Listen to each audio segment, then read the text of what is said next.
সালথায় মাঠ জুড়ে হালি পেঁয়াজের চারা রোপণের মহা উৎসব চলছে।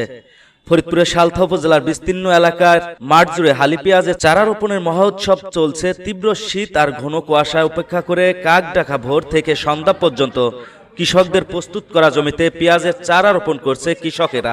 শনিবার 13 ডিসেম্বর সরেজমিনে সালথার বিভিন্ন পেঁয়াজ খেতে গিয়ে দেখা যায় প্রস্তুত করা জমিতে একজন কৃষক হাতে নাঙল দিয়ে পিলি কেটে দিচ্ছেন, আর কৃষকেরা সারিবদ্ধ বসে সেই পিলির মধ্যে দিয়ে পেঁয়াজের চারাগুলো নিপুণ হাতে রোপণ করছেন।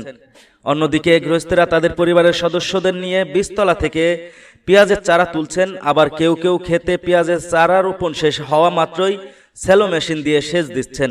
উপজেলা কৃষি অফিস সূত্রে জানা গেছে, সালথা উপজেলায় মোট 14,950 হেক্টর জমি রয়েছে। তার মধ্যে পেঁয়াজের আবাদের লক্ষ্যমাত্রা আছে 12,300 হেক্টর। তা অতিক্রম করে 12,500 হেক্টর জমিতে পেঁয়াজের আবাদ হতে পারে।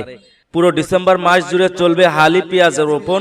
এবছর 12,500 হেক্টর জমিতে লালতির কিং, সুলতান, সম্রাট, রানিওয়ান, রঙ্গিলা সাদ, সুখসাগর ও এসএ ক্রস 80 জাতের পেঁয়াজের আবাদ হবে।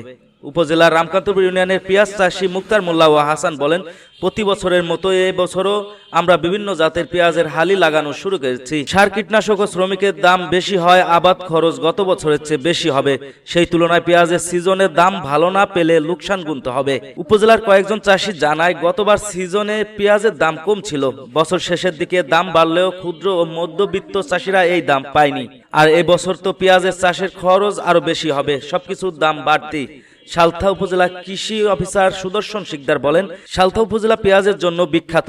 এই উপজেলায় এবছর পেঁয়াজের আবাদের লক্ষ্যমাত্রা নির্ধারণ করা হয়েছে 12,300 হেক্টর।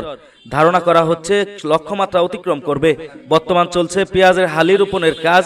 আমরা প্রতিনিয়ত চাষিদের সব ধরনের পরামর্শ দিয়ে আসছি।